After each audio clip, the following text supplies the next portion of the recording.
We can have our seats in the presence of the Lord. Amen. Turn to your neighbor and tell them, this is beautiful in our sight.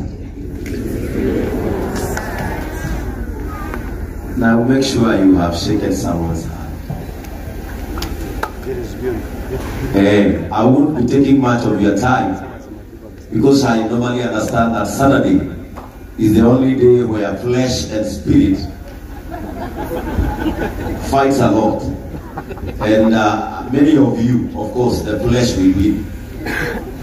By 9 p.m., flesh itakuwa imeshinda. Sasa tuko Premier League ya flesh na spirit. Na ninajua nyinyi wote wengi, 90% of you, gidhaa ndio hiyo. Na hata ni heshima kubwa sana kunafanya Ken kuwa hapa. Because tunaelewa, and it is life. Praise the name of the Lord once again. Ken Java, your wife and the family, the team of clergy that is here, the political divide, and Embu community. Habari ya jioni. Mimi mniongeleshe ama mtu tuwapokee Nairobi. Ujue Nairobi ni mji wa wajanja. Tusalimie tu wafunze ujanja. Mko salama? Mko fiti? Unajua watu wameongea kumenyamaza, sasa na mimi sipendi kunyamaziwa kwa sababu sitakukosea. My name is Bishop Ben Kamau, the presiding bishop of JCM Church, that is Jesus Christ Compassion Ministry International, and of course a brother to Ken, and I will tell you why. To him he is my brother, and I am here because Ken is a good man. Nothing else brought me here. I just came here because Ken is a good man. I don't know the reason into why you came, because we all have different reasons into why we came. Maybe someone was brought over by a friend. Maybe we are passing by and you saw sherehe. Na ukasema hapa kuna fo. Sababu hata wewe haukuwa nayo, ukaona kuna hema, na ukajua mahali kuna hema, lazima kuna nini? Kuna mtu hata labda ameketi hapa hata hajui nini tunafanya. Na mimi hata wakati alisikia ni kablo tena roho yake ikainama kidogo. Sasa tena roho imeamshwa vile lunch imetajwa na Atiken anatumiaga roho yake ikarudi kidogo. And we came over as Brothers of Compassion from JCM because Ken is part of Brothers of Compassion. And maybe if you are seated here na wewe ni JCM, si usimame tu tuonyeshe Ken tulileta upendo mwingi sana wale ambao tumefika hapa. Na ni wa JCM wasimame. Hawa watu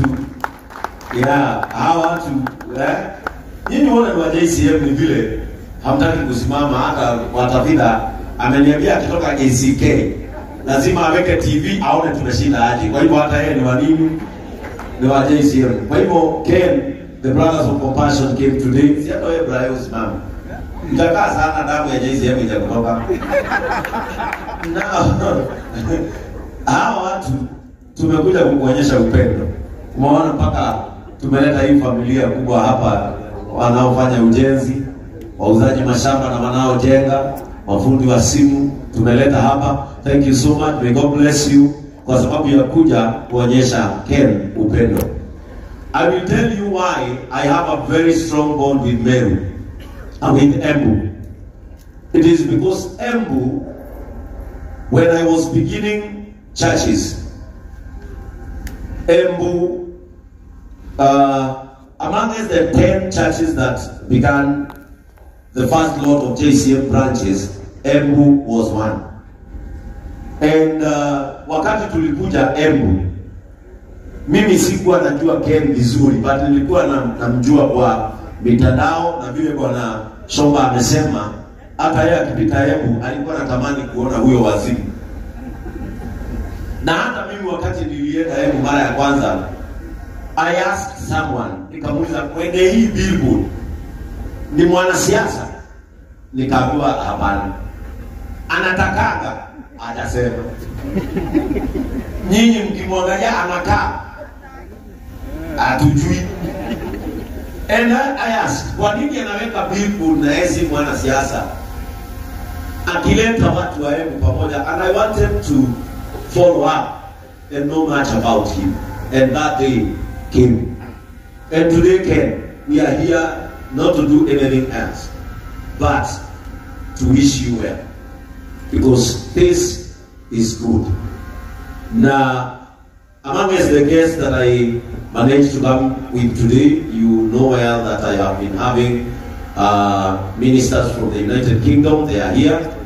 And we have Bishop Anthony Kimani. Bishop Anthony Kimani is our first international bishop, JCM Church, London. Let us appreciate him. We also have Reverend Degwa PN. Reverend Degwa PN comes from Narumoro but works in the Sheffield University in the United Kingdom. We have our brother Chris Kibiru. Chris Kibiru is our patron of JCM Church, Coventry City in the United Kingdom. And now they came along with Pastor Paul Morris. And I'm so sorry, Pastor Paul Morris, I know you are so tired. Wamefika, they have just landed from Turkana. We have a mission there. And they went to launch a borehole. I was supposed to go with them, but unfortunately I lost a member whom I was burying yesterday. And Pastor Paul Morris is the senior pastor of Hope Church in Rotherham. And he said he must come. No matter him being tired, he said he must come. And the man I was telling you about is him. Because he is now that man. When you go to United Kingdom, you will stay at his place because now he has the same heart as yours. He is compassionate. Thank you so much, Pastor Morris, for coming. I have our church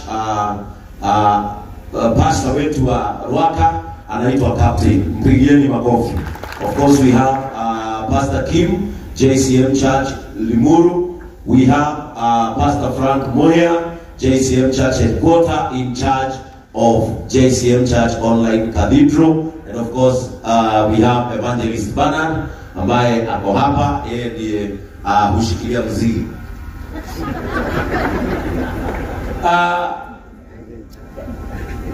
Let me just take a minute and explain how I got to meet Ken. Because anytime you mention compassion, that is the heart of Bishop Ben. And kwa hii maisha, isipokuwa figo, tunaweza negotiate kama nitakupea. Hakuna kitu kingine hii dunia mimi siwezi kukupea. I think ni figo tu, na tuta negotiate nione kama unafaa kuwa nayo. Kwa sababu figo inakuwa na mambo mawili ukipatia mtu. Either ni family member, ama ni rafiki na yako na yeye imematch. Family member negotiations zinaweza kuwa rahisi, lakini rafiki utachunguza yake imeharibiwa na nini. Lakini hivi vitu vingine mbona can be witness. Hii dunia hakuna kitu siwezi patia mtu. And anyone that is compassionate, that is why when I am pushing or influencing for Kabagara, Raha Premium, products of Joy Millers, ninafanyanga mpaka usiku, nikigeuka tu nishike simu, utaona tu post yangu iko na Raha Premium. Because Mr. and Mrs. Julius Shomba na mke wake, wakati niliwajua, mpaka wa leo kanisa yangu inaitangwa kanisa ya nini? Yangu inaitangwa kanisa ya unga. Na hiyo watu negotiate, siwezi peleka mtu wako na jaa mbinguni, hata hawezi kunisikiza vizuri. When I came to know Mr. and Mrs. Shomba from Raha Premium, kuna unga yao ninapenda sana, wanajua inaitwa Mwiboko. Nikawaambia kanisa langu, every Sunday lazima widows, orphans na senior citizen waende nyumbani na chakula. Wakaniuliza, chakula unatoanga wapi bishop? Nikamwambia ni ile sadaka nimeokota. Akaniuliza, na wewe juu sasa sadaka ndio pesa ya wachungaji? Nikamwambia ninaendaga kazi saa 9 ya usiku na ninalima, niko na shamba nauzaga viazi, ndoo saa hii ni 800. Kwani mnacheka? Nilivaa kuuza viazi, mnataka nipeane? And through Raha Premium ndio nikajua Ken. Because Ken, at first we met mahali kijana wa Embu alianguka na pikipiki, maziwa yake yote ikamwagika. Bad state of the road at that time. And when I saw that story, mimi hata sikustuliwa na yeye kuanguka, na sikustuliwa na pikipiki, nilistuliwa na stock. Sababu maziwa huwezi okota na huwezi yamba, already imeenda chini. And I said, mimi nitasaidia huyo kijana apate stock yake tena. And when I was going there, because in Embu I have 4 students that I sponsor in Kagara. Niko na watoto 4. Mmoja ni ule mlikuwa mmeachilia apeleke Jogoo ikiwa school fees. I thank God he is now in Form 4, so I've been in Embu from Form 1 akiwa Form 1, sasa ako Form 4. Kwa hivyo mnaona hiyo barabara nimekuwa nikija, niko na watoto 4 hapo Kagara nasomesha. Wakati nilikuwa nakuja, nikasema nataka kukutana na huyo mzee mwenye alisema atasaidia huyo kijana na atajenga hiyo barabara imemwangusha. Na hiyo barabara ilifanya vizuri. Kwa sababu hiyo barabara ilijengwa na siku ngapi? Hadi nyinyi si wae. Hawa wengine ndio nasema wamekuja kukura. Hiyo barabara ilijengwa na 24 hours. Na ikatuonyesha the difference between politics and leadership. Because there is a difference between politics and leadership. Politics is what can I do for you. Leadership is how can I do it. Are you together? And that is why huwa nazuia sana mimi kuwa bishop na nataka niwe kiongozi, so that I won't wait for the government to come and give bursaries ndio watoto bright in JCM wasome. Mimi nakujaga kwenu naitisha 100 hapa, Shoba ananipeaga 100, bibi yake ananipea 50, bibi Topa ananipeaga 100, Kabuti hajai nipea hata trip ya bure. Ni kama haulani mimi ninafanya. Nikiokota hiyo pesa yote ninapeleka shule. Right now we have 233 students wa kanisa letu. Na Ken ni mmoja wa wale wanasomesha watoto wagani? Watoto hao including the online church needy bright students.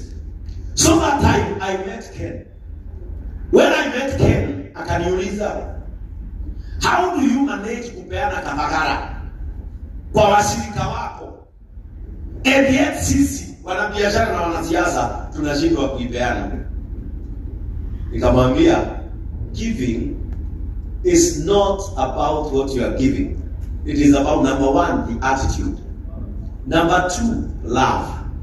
Because when giving, you do not only give money. Like, for example, myself, I don't have a lot of money, but I have a big influence. So how do I use my influence to salvage a certain situation? Mimi sina pesa, mbona hata biashara mingi. Atikagua anasema unaniwekea 100,000. Asante. Tumo piga order ya mkunga itoke factory. 10% para kiasi. Mudoni.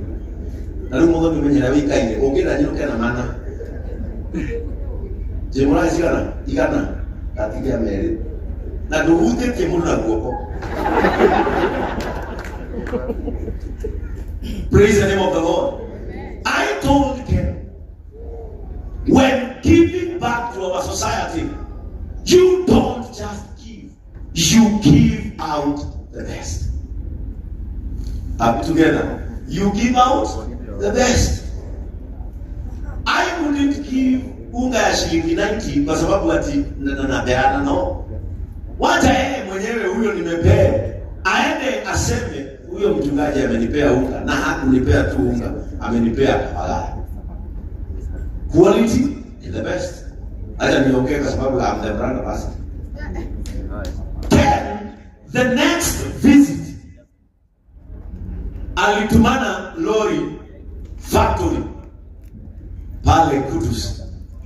Akaniambia umenifunza kitu cha maana sana.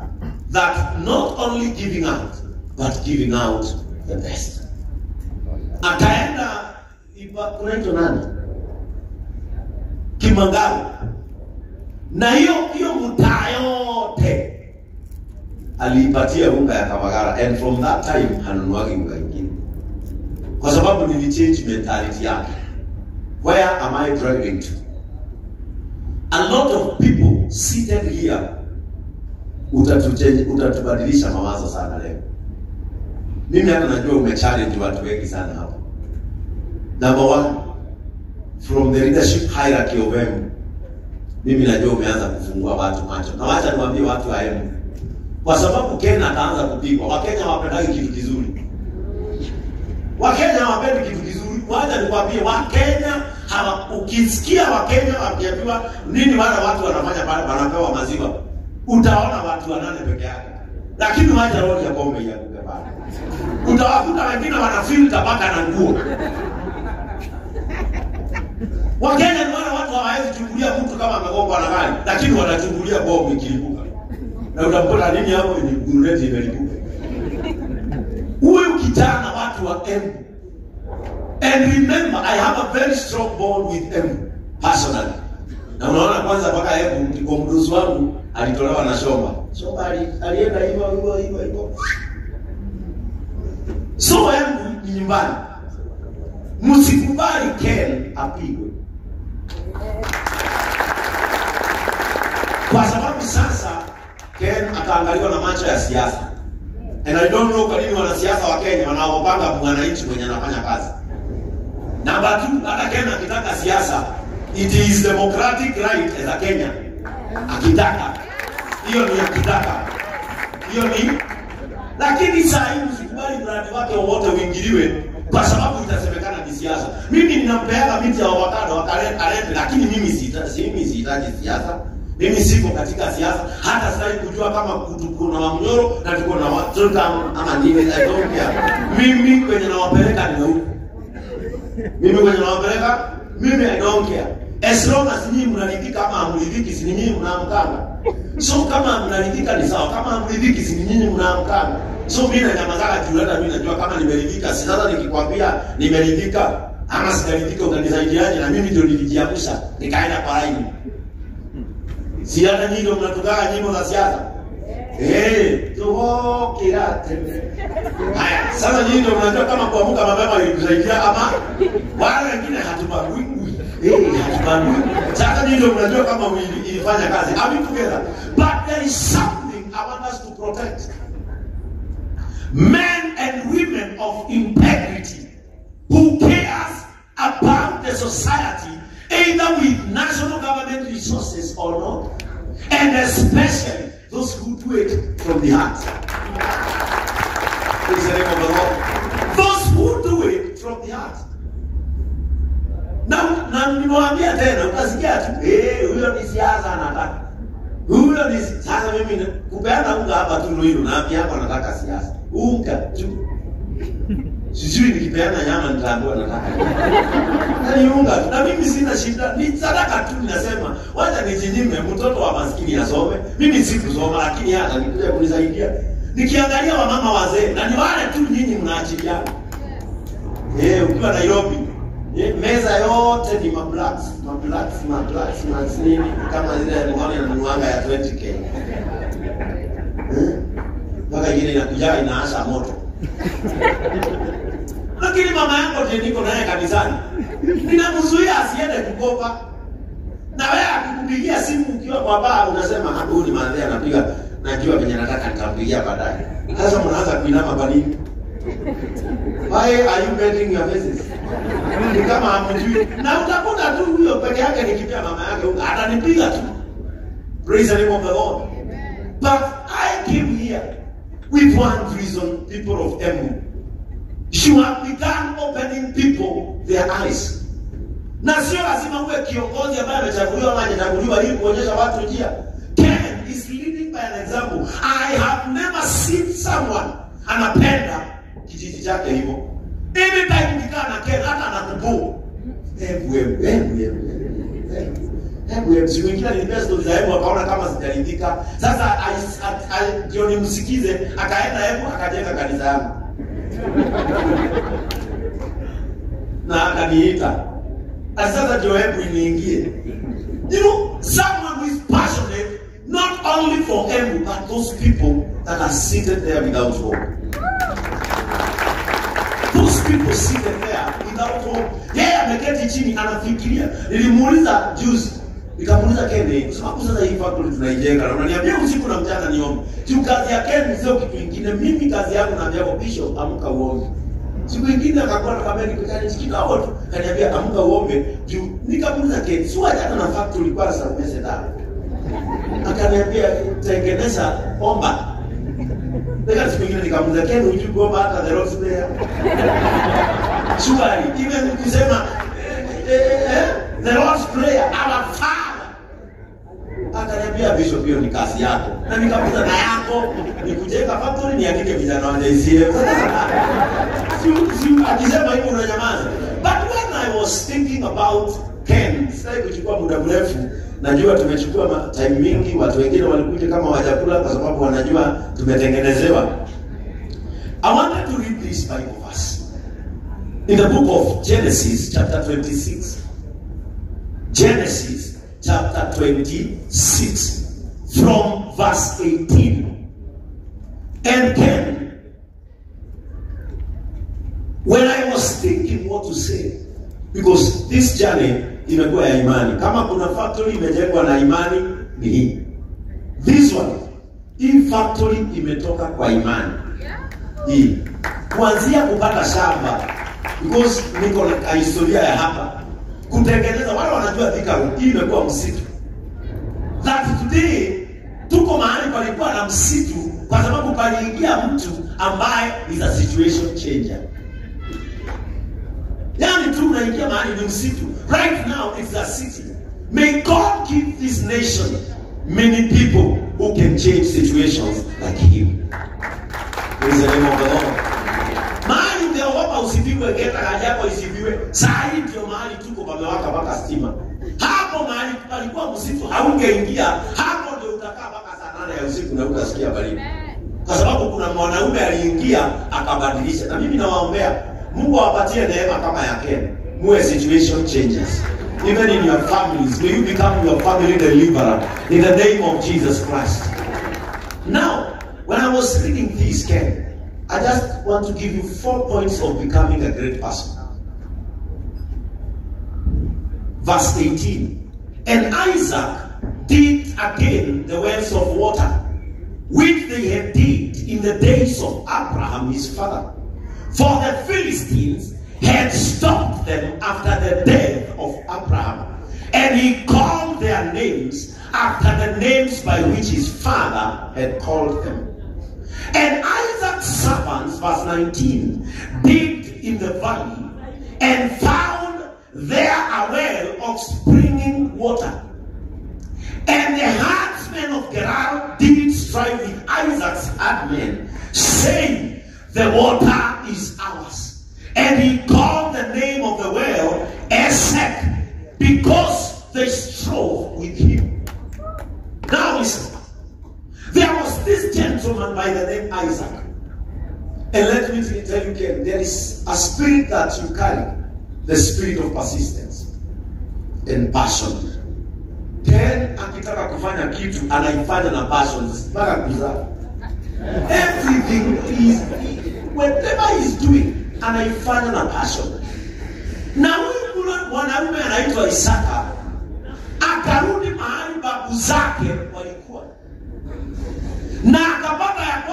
Abrahamu alikuwa amechimba visima, lakini kuna watu hawakuwa wanapenda vile Abrahamu anafanya. And the Bible says, wakati Abrahamu alichimba, wakakuja wakazika. And it happened that Abraham died. And when Abraham died, Isaac akajua ya kwamba, one thing I cannot ignore. I cannot ignore the greatness of Abraham ambayo alikuwa anatafuta huko. So he remembered the places of his forefather. And I thank God, everyone who was speaking here amesema, we thank God, Ken amekuja Nairobi, lakini the footprints are back in them. Ulianzia nyumbani. Na nilikuuliza wakati tulikuwa pale kwa foundation, nikakuuliza why M, ukaniambia because I love my people. Hiyo tu ndio uliniambia. Nilimuuliza kwa nini unajenga majengo mzuri hivi? Ni unaona kinyumba wewe kimejengwa mpaka unaona hivi ni kama hakikai yenu. Yaani ukiangalia mambo ya kwa hebu na unaangalia hiyo nyumba unaona hapana, hii Nairobi imeharakishwa sana kuja huko. Nikamuuliza why, akaniambia because I love my people. That is what was in Isaac. He wanted to go and find out why did they bury my grandfather's wealth. Why? And let me tell you, greatness, number one, greatness comes when you care about your people. Ukitaka kuwa mkubwa, hata ndivyo Yesu alisema, tumikia wale watu wengine. Serve people. When you serve people, there is no day in this world you will meet God seated somewhere that you serve him.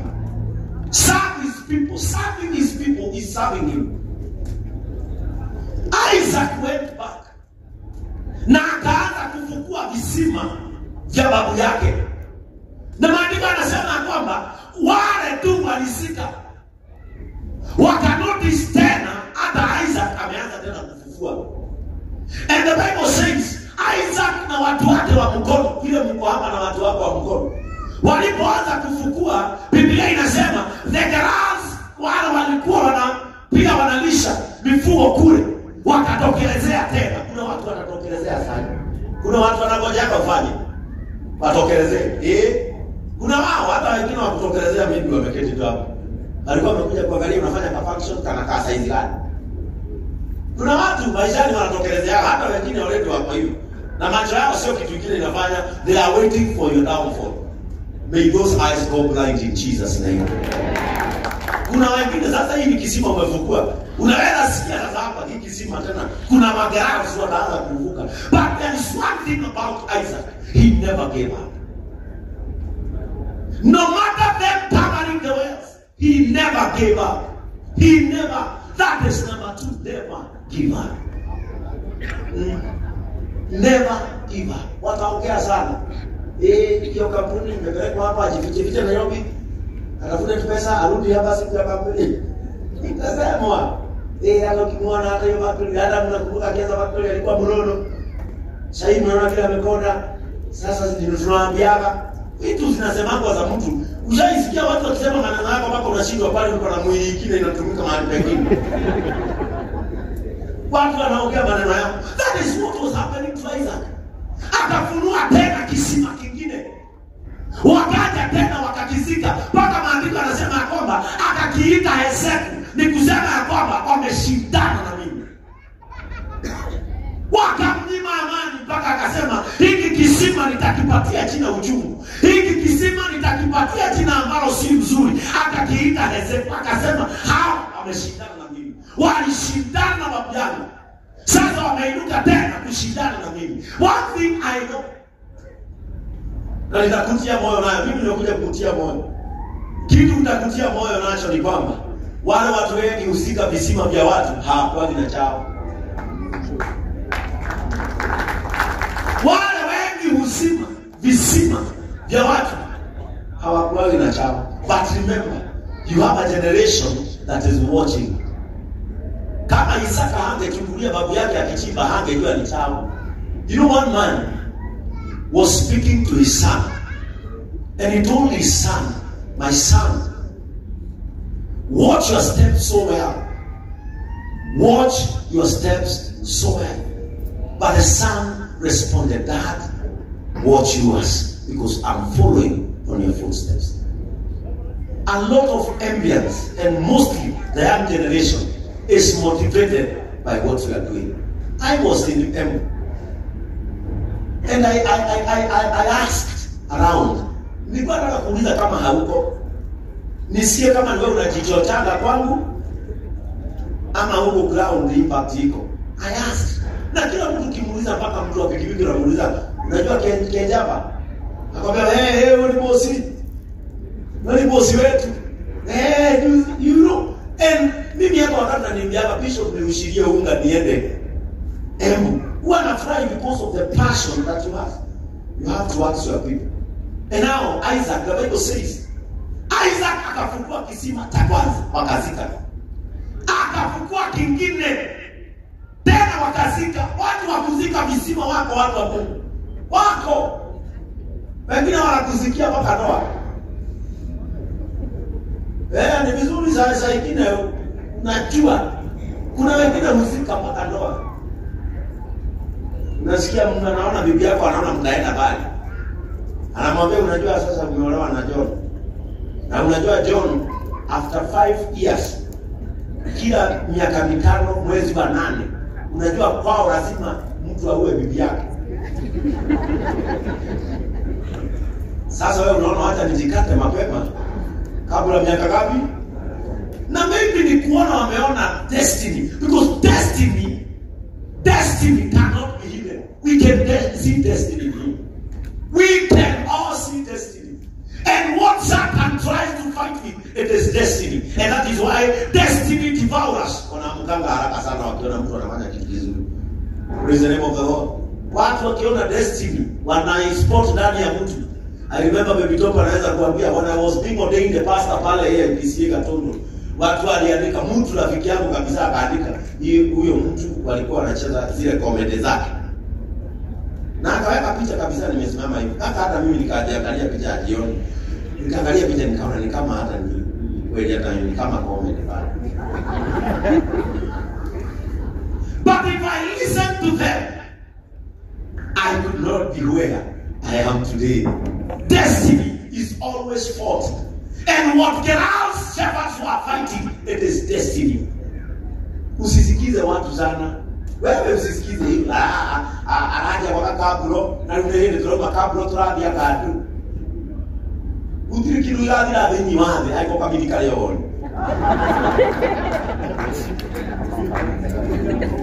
Kariyo kono kone kabla na Sara, kariyo.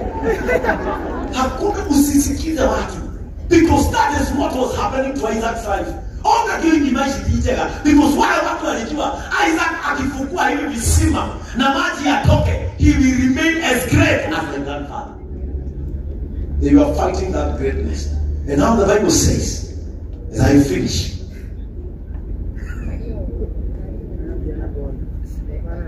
the Bible says, verse 22, and he removed from there and dig another well, and for that they strove not. And he called the name of it Rehoboth. And he said, for now the Lord has made room for us, and we shall be fruitful in the land. At the time of redigging and then covering, he continued. This is number 3. To become a great person, never stop. Never stop. Let me share with you a short story that I normally share. Na nimeishia mpaka sasa, ni zamani nilikuwa naiongea machozi inamwagika. Sasa siri yake kwa sababu nilizoea. When I was selling my cassettes back in 2009, around there, 2009, here in Nairobi, I happened to travel to Thika. This story will never fade out of my mind. I happened to go to Thika, and you know, when we were selling comedy cassettes, we used to wear tattered clothes, and I had a walking stick, and na tunajipaka uso, tunakaa wazee na kofia imeraruka. That was my life for 5 years nyuma hiyo. And nikizurusha siki, And you know sisi comedians, street comedians, tulikuwa tunapiga kelele ndio tu attract attention yako. So kabla tufike hakuna negotiation nigana.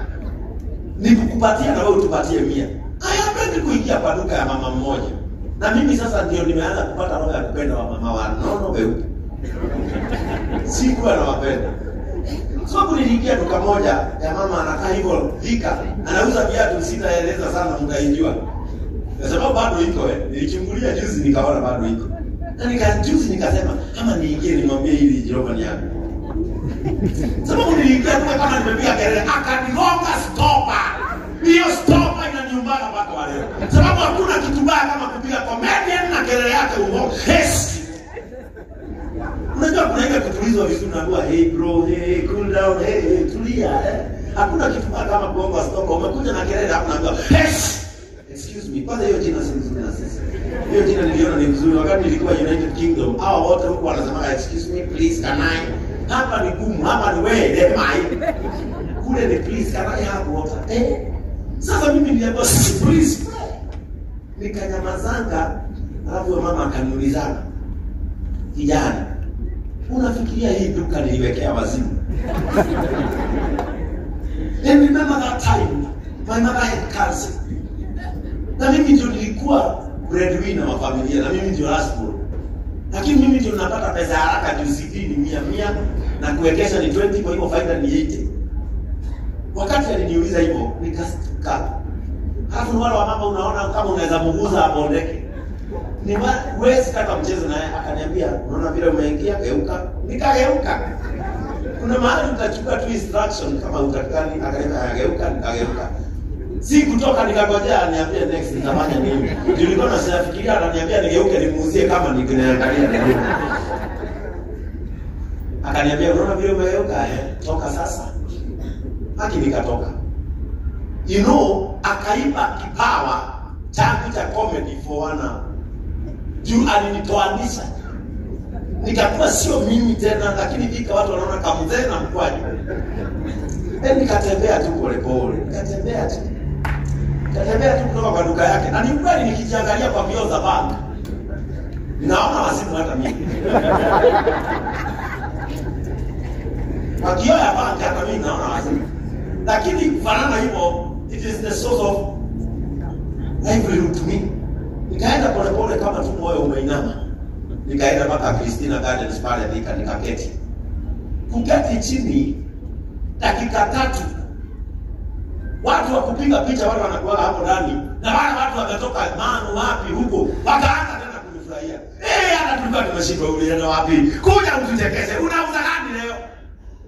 Tena wakaniulizia spirit. So nikajieleza mpaka leo ndio najielezanga. When this woman tested me, alinifukuza kwa sababu yeye hanihitaji. But the world was waiting for me outside there. One person can discourage you, but count on how many people are waiting for you back at home and here in Nairobi. Sometimes don't be discouraged by one person. Try to imagine how many people are waiting for me outside there. That is what Isaac did. After kusumbuka sana, ikafika mahali. Na mimi naomba Mungu, kama umefunikiwa visima vingi, ujipate kwa kisima chako ambacho haungangani na mtu. Praise the name of the Lord. Kuna watu wamefunikiwa biashara, kuna watu wamefunikiwa career, kuna watu wamefunikiwa nyota zao hapa, kuna watu wamefunikiwa mpaka urafiki. Fika to a place like Isaac. Ufike mahali ambapo hamtangangania na mtu. Biblia inasema kwamba ikafika mahali akachimbua kisima kimoja. Alipokichimbua hakungangana na yeyote. The Bible says no one struck him.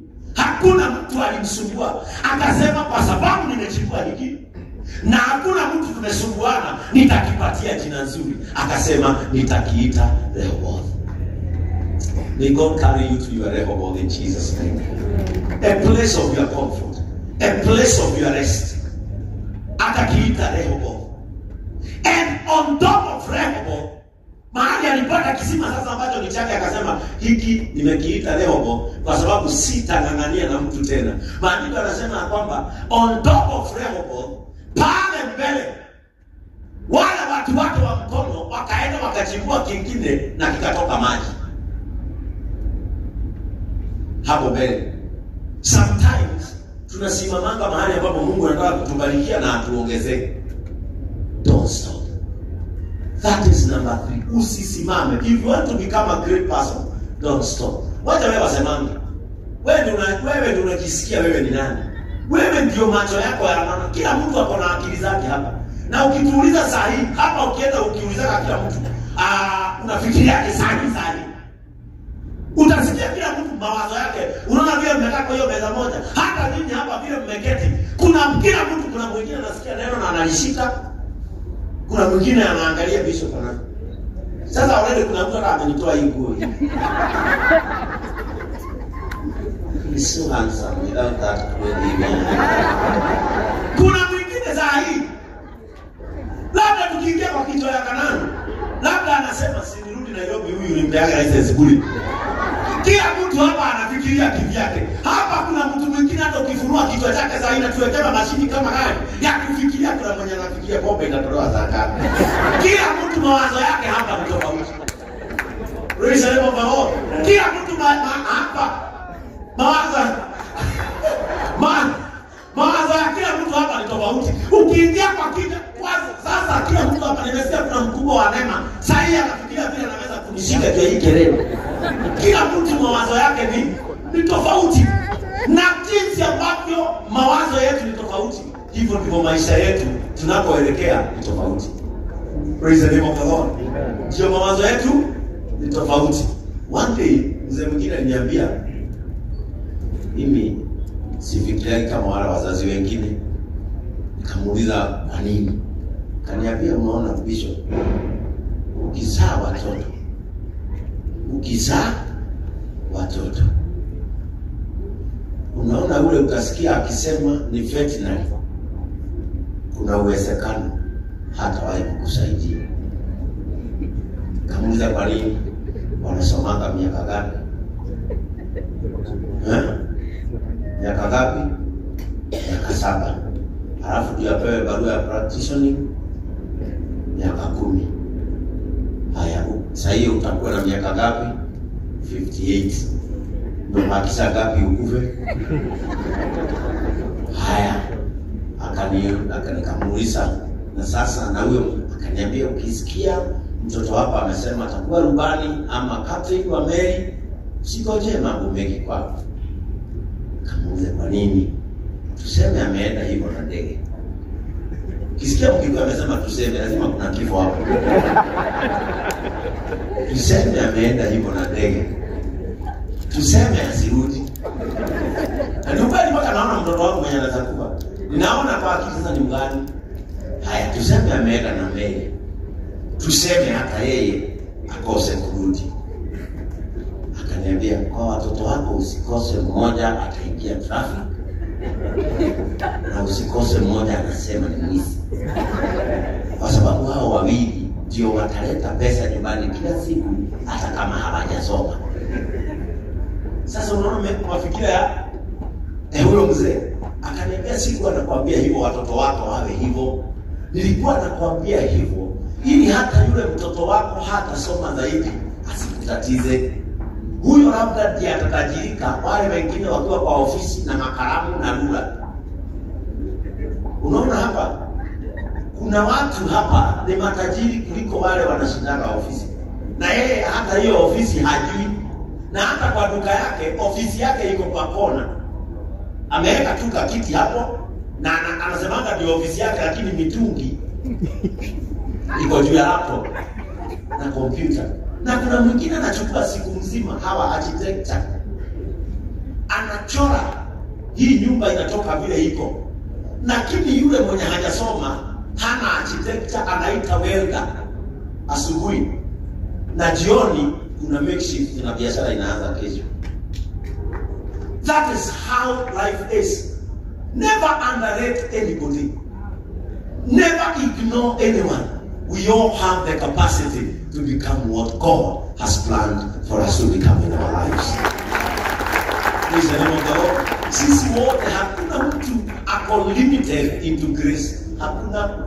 Neema ya Mungu vile imebeba Ken, inaweza beba hata ndugu yake mwenye hapo na shule. Ni tulete hawa watu pamoja.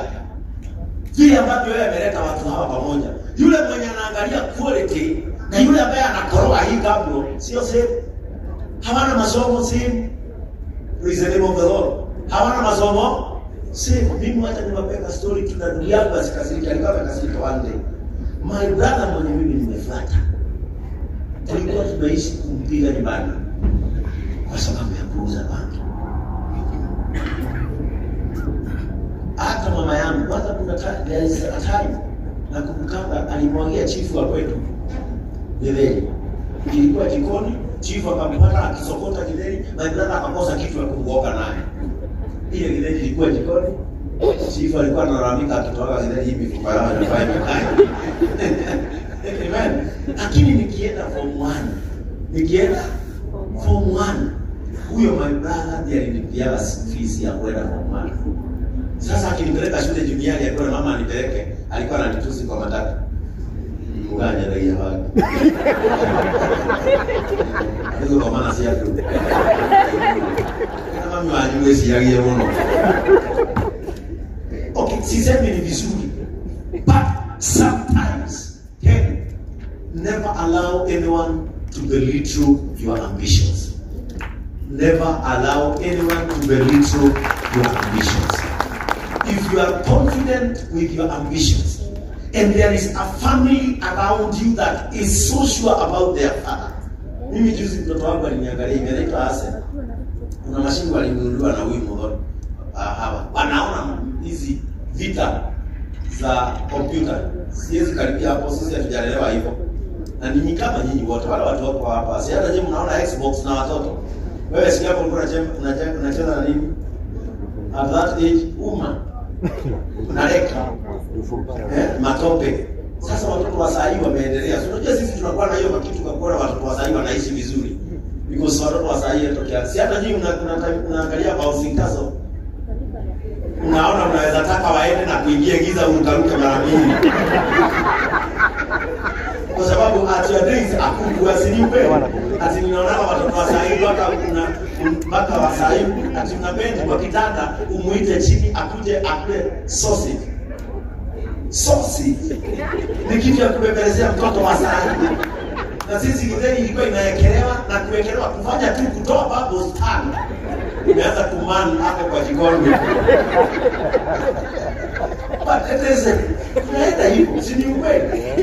Mtoto wangu atamuta hapo, ananiuliza. Anaona hii wanapiganisha hapo nani?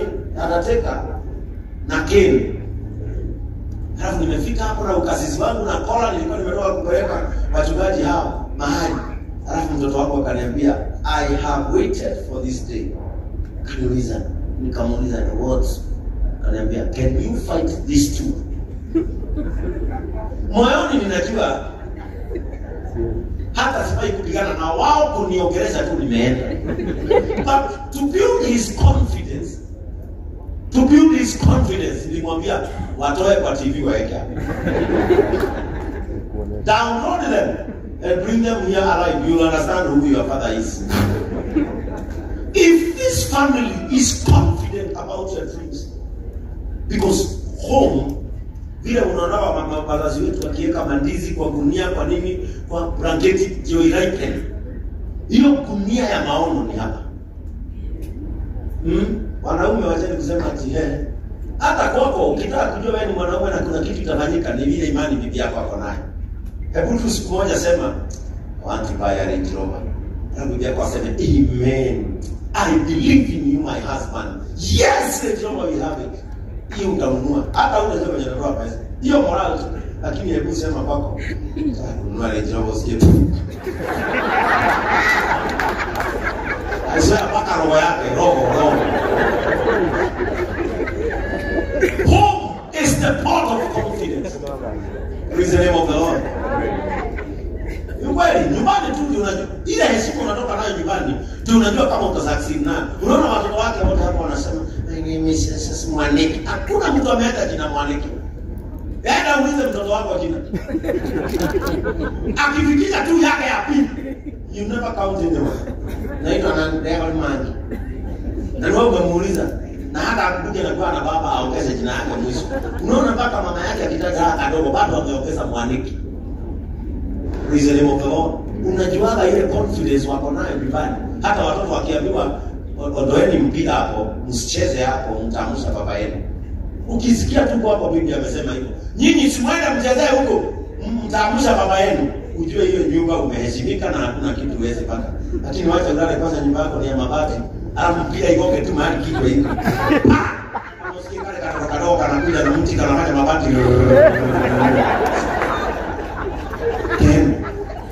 This is where you should pull your encouragement. If they have courage and confidence with you, continue. And we are here to wish you the best. Unajua mimi nakuombeanga, unajua mimi ukiitisha mafuta ninakuleteanga, unajua mafuta tumemwaga mahali hapa, mambo yote ambayo yamefanyika hapa, you know I have confidence with you. And finally, usiwahi wacha kile watu wanakupendea. Kile unajua watu wanakupendea, usiwahi wacha. The time you abandon what pulls you to people, you not begin anymore. Kile watu wanakupendea. Wakati nilikuwa ordained bishop, na bishop mmoja alikuja kaniambia sasa kwa kanisa, sasa wacha mchezo. Ndio watu ukiwa serious, bishop ni kitu serious, nikajua huyu anataka niache kuchekesha watu kanisani, walale paende. Because that is what defines me. Na watu wanashika neno, usitake kuongelesha watu ukiwa tunaangalia kazi ya mchungaji si jezi. Are we together? Kile ambacho watu wanakupendea usiwache. Kama ni kuwasalimia, kama ni kuketi nao chini mnakula matungo, kama ni kuatia moyo unawaambia my brothers iko siku mtatokea, usiwahi wacha kile ambacho.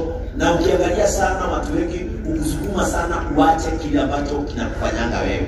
Whatever that defines Ken, usiwahi kiwacha. And by that, automatically, greatness is on the way. Na unajua, I am so confident about you. And I know where we are heading to. Mimi naona mbele, wewe unaona mbele, mimi naona mwangaza, wewe unaona mwangaza. Kama hivyo ndivyo tunaona, then iko sawa. To the people of M, just support him. Promote him.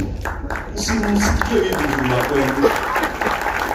Na nimesikia mzee mzuri hapa amesema na mkinunua mlipe. Sababu nao watu wa kutoka nyumbani wana hayo mazoea ya kukopa kwa mtu wa kwao.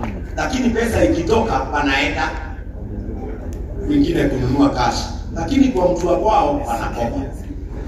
Msaidie, usimame na yeye tafadhali. And this will build him, and building him is building him. Praise the name of the Lord. Yes, tunajua hii biashara iko hapa, lakini economic value inarudi wapi? Inarudi hapa. In the name of God the Father, God the Son, and God the Holy Spirit. Amen. Are you happy? Sasa